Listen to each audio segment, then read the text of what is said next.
সীমান্তে উত্তেজনা চরম আকার ধারণ করেছে। মুখোমুখি অবস্থানে বিজিবি ও বিএসএফ। এক পর্যায়ে ভারতীয় সীমান্তরক্ষী বাহিনীর পক্ষ থেকে গুলির হুমকি দেওয়া হলে বিজিবির পক্ষ থেকে জবাব আসে, আপনারা গুলি করবেন, আমরা বসে থাকব।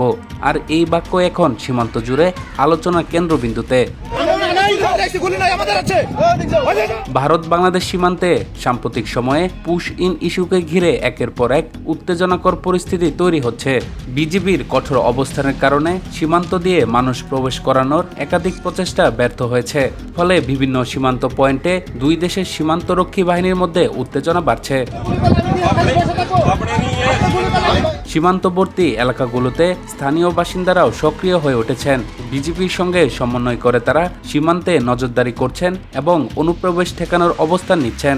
এতে সীমান্ত এলাকায় জনসচেতনতা যেমন বেড়েছে, তেমনি বেড়েছে উত্তেজনাও। আজ একটি সীমান্ত এলাকায় পরিস্থিতি চরম আকার ধারণ করে।